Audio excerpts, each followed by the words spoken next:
دومره عظیم رب دی. اوس د پته شتي چې د ځمکې او د اسمان په منځ کې څومره فاصله ده؟ تور میږی په توره ګټه رواني،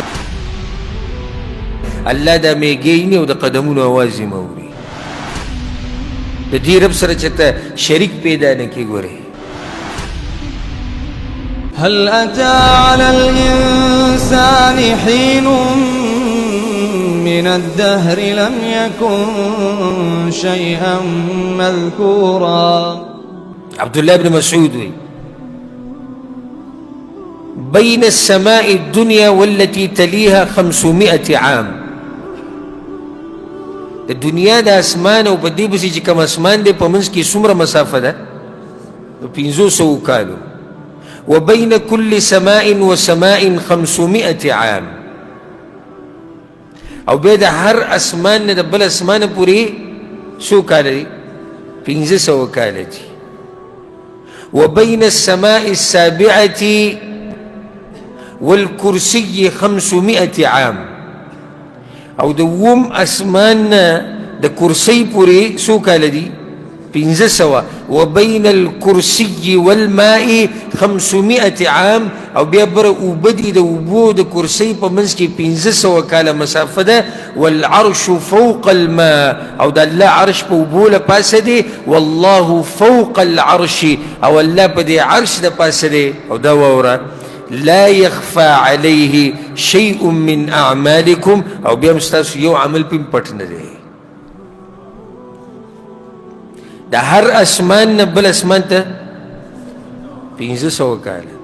ودو سره زیاتی واورزه. وعن العباس بن عبد المطلب، عباس روایت ته پیغمبر صلی الله علیه وسلم وی هل تدرون كم بين السماء والارض؟ تاسو د پته شتي چې د ځمکې او د اسمان په منځ کې څومره فاصله ده؟ قلنا الله ورسوله اعلم. الله د الله رسول ته پته دی، رسول الله موږ نه خبر. وبينهما مسيرة 500 سنة. اسمان نه د ځمکې پورې فاصله څومره ده؟ 500 کاله. ومن كل سماء الى سماء مسيرة 500 سنة. او د هر اسمان نه بل اسمان ته 100 کاله فاصله ده.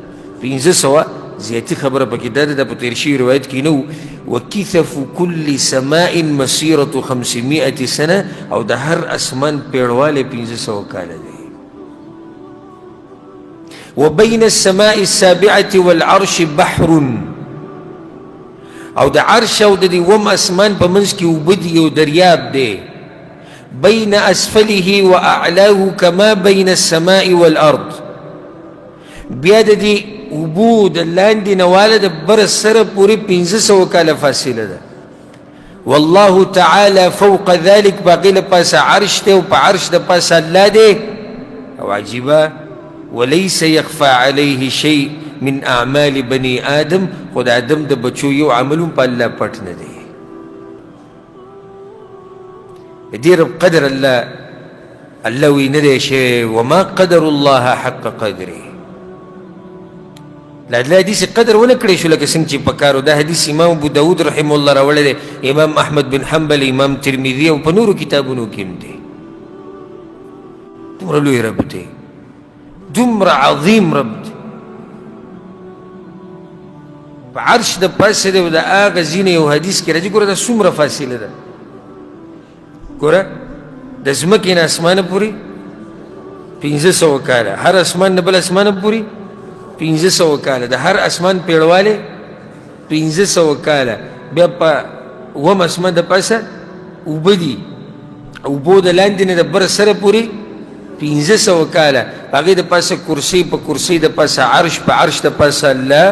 او حدیث کې راځي وایي چې نیمه شپه یې تکه توره تیارې، تور میږی په توره ګټه رواني، الله دا میږی ویني او د قدمونو اواز یې اوري. دومره عظیم رب دی. د توحید کوم چې موږ وایو چې په دې کې کمی رانشي، په دې کې کمزوري رانشي. وګورئ د الله قدر وکړئ. ګورئ دې رب ته چې مخامخ شي او ستا په توحید کې او په عقیده کې کمزورتیا نو څه جواب به ورکوې دی رب الله؟ د دې رب سره چې ته شریک پیدا نه کړې. ګورې دا رب د دې رب په بدله کې چې ته باباګان او پیران وانخلې ګورې د دې رب په بدله کې تعویذونه او کاڼي او ونې او درګاهونه او دربارونه وانخلې ګورې ډېر عظیم رب دی ستا ډېر لوی رب دی